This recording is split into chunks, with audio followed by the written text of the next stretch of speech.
വികസിത കേരളം എന്ന പ്രഖ്യാപിത ലക്ഷ്യവുമായി തെരഞ്ഞെടുപ്പിന് മുന്നോടിയായി തന്നെ രാജീവ് ചന്ദ്രശേഖർ നേതൃനിര സ്ഥാനമാറ്റമൊക്കെ നേരത്തെ സംസ്ഥാന ഭാരവാഹിത്വമൊക്കെ മാറിയിരുന്നു. ഇപ്പോൾ യുവമോർച്ചയിലും മഹിളാ മോർച്ചയിലും പുതിയ നേതൃത്വത്തെയാണ് കൊണ്ടുവന്നിരിക്കുന്നത്.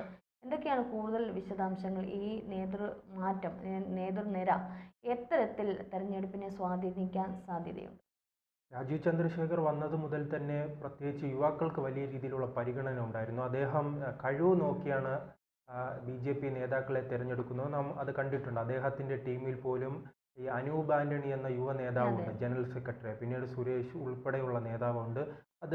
അതോടൊപ്പം തന്നെ യുവമോർച്ചയുടെ മുൻ നേതാവായിരുന്ന ശ്യാംരാജ് സംസ്ഥാന സെക്രട്ടറിയാണ്. അദ്ദേഹത്തിനെല്ലാം വളരെ പ്രായം കുറവാണ്. അങ്ങനെ കൃത്യമായി തന്നെ യുവാക്കളെ തിരഞ്ഞെടുക്കുമ്പോൾ പോലും അവർക്ക് കഴിവ് ഉണ്ടോ എന്ന് പരിഗണിച്ച് മാത്രമാണ് അദ്ദേഹം ടീമിനെ സെലക്ട് ചെയ്യുന്നത്. മുൻകാലങ്ങളിൽ നമുക്കറിയാം സുരേന്ദ്രനെല്ലാം ഉണ്ടായിരുന്ന കാലത്ത് വലിയ രീതിയിൽ വിഭാഗീയത ഉണ്ടായിരുന്നു.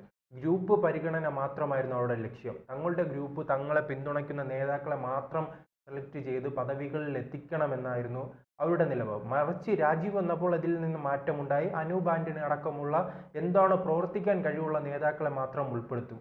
ഇപ്പോൾ ആ രീതിക്ക് തന്നെയാണ് ഇപ്പോൾ യുവമോർച്ചയുടെ പ്രസിഡന്റായി മനുപ്രസാദ് വരുന്നു. അതോടൊപ്പം തന്നെ മഹിളാ മോർച്ചയുടെ നേതാവായിട്ട് നവ്യ ഹരിദാസ് വരുന്നു. ഈ നവ്യ ഹരിദാസിനെ കുറിച്ച് നമുക്കറിയാം. കോഴിക്കോട് ജില്ലയിൽ നിന്നുള്ള ഒരു നേതാവാണ്.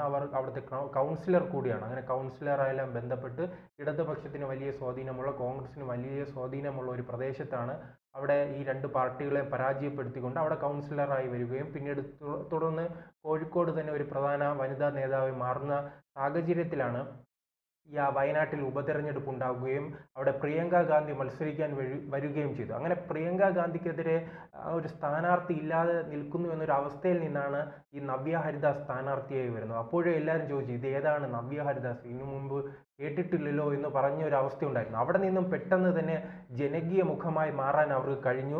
ആ ജനകീയ മുഖമായി മാറിയത് നാം ഈ വോട്ടെടുപ്പിലും കണ്ടിരുന്നു. സുരേന്ദ്രൻ മുമ്പ് അവിടെ മത്സരിച്ചിട്ടുണ്ടല്ലോ. 2024 തെരഞ്ഞെടുപ്പിൽ അവിടെ സുരേന്ദ്രനാണ് മത്സരിക്കുന്നത്. സുരേന്ദ്രൻ മത്സരിക്കുമ്പോൾ വലിയ രീതിയിൽ തന്നെ അവിടെ വയനാട് എന്ന് പറയുമ്പോൾ കോൺഗ്രസിന്റെ ഒരു ശക്തി കേന്ദ്രമാണ്. BJPക്ക് വലിയ സ്വാധീനമൊന്നുമില്ല. അതിന് മുൻപുള്ള തെരഞ്ഞെടുപ്പിൽ വെറും 69,000 വോട്ട് മാത്രമായിരുന്നു അവിടെ BJPക്ക് ലഭിക്കുന്നത്. പക്ഷേ സുരേന്ദ്രൻ വരുമ്പോൾ ആ വോട്ട് ഇരട്ടിയാവുകയാണ്. 1.5 ലക്ഷത്തിലേക്ക് വലിയ രീതിയിൽ വർദ്ധിപ്പിക്കാൻ കഴിഞ്ഞിട്ടുണ്ട്. പക്ഷേ നവ്യ ഹരിദാസ് വന്നപ്പോൾ എല്ലാവരും ആശങ്കപ്പെട്ടത്, രാഷ്ട്രീയ നിരീക്ഷകരെല്ലാം വിചാരിച്ചു സുരേന്ദ്രന് 1.5 ലക്ഷം വോട്ട് ലഭിച്ചു. പക്ഷേ വീണ്ടും നവ്യ ഹരിദാസ് വരുമ്പോൾ 1 ലക്ഷത്തിൽ താഴെ വോട്ടുകളായിരിക്കും നേടാൻ സാധ്യതയെന്ന് പറയുമ്പോഴാണ് ഈ സുരേന്ദ്രൻ പിടിച്ചതിൻ്റെ വലിയ രീതിയിൽ തകർച്ച ഉണ്ടാകുന്നില്ല. അതെല്ലാം വോട്ട് ഒരു പരിധിവരെ നിലനിർത്താൻ ഈ നവ്യ ഹരിദാസിന് കഴിയുന്നുണ്ട്.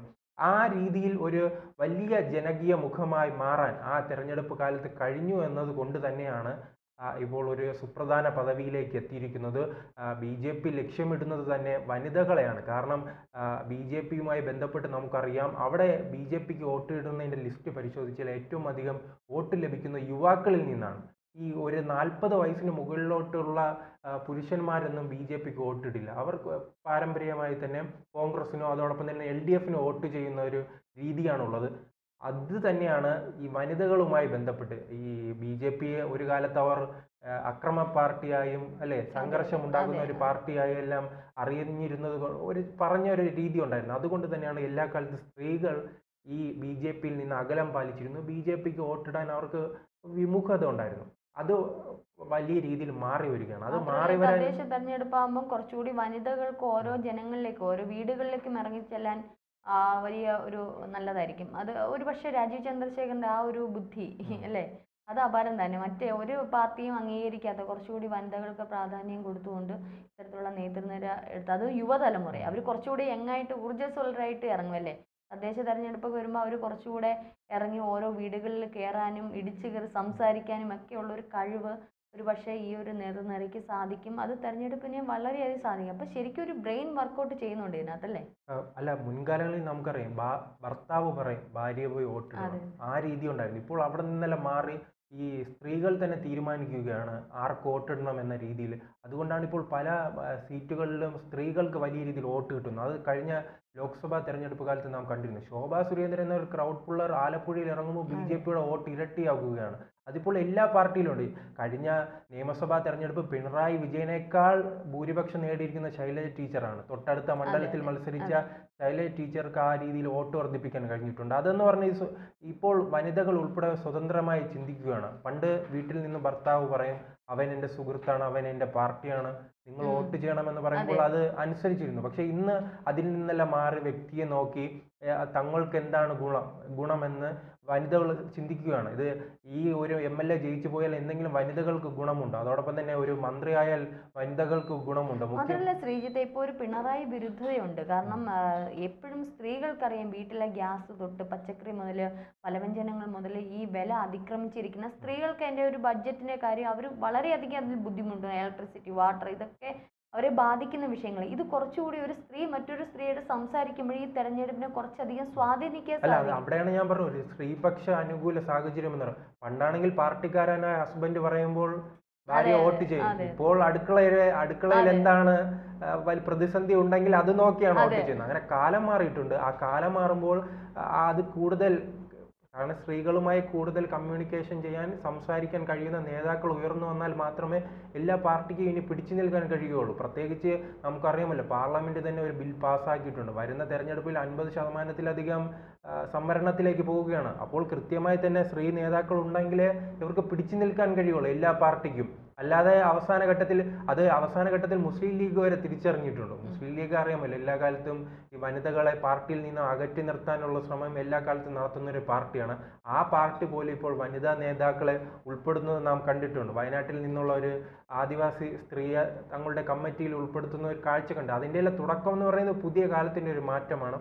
ആ പുതിയ കാലത്തിൻ്റെ മാറ്റം കൃത്യമായി തന്നെ ഉൾക്കൊള്ളുവാൻ രാജീവ് ചന്ദ്രശേഖറിന് തയ്യാറാകുന്നുണ്ട്. ആ മാറ്റമാണ് നവ്യ ഹരിദാസ് എന്ന യുവ നേതാവിനെ പ്രിയങ്ക ഗാന്ധിക്കെതിരെ മത്സരിക്കുകയും അവിടെ പിടിച്ചു നിൽക്കുകയും ചെയ്ത ഒരു യുവ നേതാവിനെ ഈ മഹിളാ മോർച്ചയുടെ അധ്യക്ഷയാക്കി മാറ്റി. അവർ പ്രത്യേകിച്ച് കോഴിക്കോട് ജില്ലയിലെല്ലാം വലിയ രീതിയിൽ സ്വാധീനം ചെലുത്താൻ കഴിയുന്നുണ്ട്. അവർക്ക് അടുത്ത നിയമസഭാ തെരഞ്ഞെടുപ്പ് കാലത്ത് മത്സരിക്കാനുള്ള സാധ്യതയുമുണ്ട്. അങ്ങനെയാണ് ഇപ്പോൾ ആ രീതിക്ക് എന്താണോ രാജീവ് നടപ്പിലാക്കുന്ന പുതിയ രാഷ്ട്രീയം, അത് തന്നെയാണ് എല്ലാ പാർട്ടികളും നടപ്പിലാക്കണം. അല്ലെങ്കിൽ അത് എല്ലാ പാർട്ടികളെയും വലിയ രീതിയിൽ തിരിച്ചടി ഉണ്ടാക്കും. നാം കഴിഞ്ഞ തെരഞ്ഞെടുപ്പ് കാലത്ത് കണ്ടതാണ്. ഈ കോൺഗ്രസുമായി ബന്ധപ്പെട്ട് കോൺഗ്രസ് ഈ തോൽക്കുന്ന സീറ്റുകൾ നോക്കിയാണ് ഈ സ്ത്രീകൾക്ക് നൽകുന്നത്. അത് നാം കണ്ടിരുന്നു. ഈ നിയമസഭാ തെരഞ്ഞെടുപ്പ് കാലത്ത് ലതിക സുഭാഷ് ഓഫീസിന് മുന്നിൽ നിന്ന് മുട്ടയടിച്ച് പ്രതിഷേധിക്കുന്നത് കണ്ടിട്ടുണ്ട്. നമുക്കറിയാം, ഈ കോൺഗ്രസിന്റെ മറ്റൊരു നേതാവാണ് ബിന്ദു, അല്ലെ, കൊല്ലത്തിൽ നിന്നുള്ള ആ സ്ത്രീയെ എല്ലാ തോൽക്കുന്ന സീറ്റുകളിൽ നിർത്തി മത്സരിപ്പിക്കുക. ആ രീതിയിൽ നിന്നെല്ലാം മാറി ജനങ്ങൾ അവരെ സ്വീകരിക്കാൻ തയ്യാറാണ്. ജയിക്കുന്ന പാർട്ടിക്ക് ശക്തിയുള്ള കേന്ദ്രങ്ങളിൽ കൊണ്ട് മത്സരിപ്പിക്കണം. അവരും വളർന്നു വരട്ടെ. അല്ലെ, ആ യുവ നേതാക്കൾ ഉൾപ്പെടെ സ്ത്രീകൾ വളർന്നു വന്നാൽ. കോൺഗ്രസിൽ ഇപ്പൊ ഒരു യുവതലമുറ അവർ വളർത്തി, രാഹുൽ മാങ്കൂട്ട് ഉൾപ്പെടെ. അല്ല, ഞാൻ സ്ത്രീകളുമായി ബന്ധപ്പെട്ട്, പക്ഷെ അവര് കൂടുതൽ പ്രാധാന്യം സ്ത്രീകൾക്ക് കൊടുക്കുന്നില്ല. പക്ഷെ ഇവിടെ നേരെ ഓപ്പോസിറ്റ്, യുവതലമുറയിൽ സ്ത്രീകളെ കുറച്ചുകൂടി മുന്നിട്ട് ഇറക്കി. അല്ല, അങ്ങനെ കൊടുത്തില്ലെങ്കിൽ കാരണം എന്തായാലും സ്വാഭാവികമായ ഒരു വനിതാ സംവരണം വരും. ആ സമയത്ത് സ്ഥാനാർത്ഥി ഇല്ലാതെ ബുദ്ധിമുട്ടേണ്ടി വരും. അതെല്ലാം BJP ഇപ്പോഴേ തിരിച്ചറിയുന്നുണ്ട്. അതുകൊണ്ടാണ് പുതിയ നേതാക്കളെ കൊണ്ടുവരുന്നത്. ഈ ഉടൻ തന്നെ അടുത്തൊരു തെരഞ്ഞെടുപ്പ് കാലം വരുമ്പോൾ 50% സംവരണം നൽകുന്നു. 50 പുരുഷന്മാരുണ്ടെങ്കിൽ 50 സ്ത്രീകൾ വേണ്ടേ?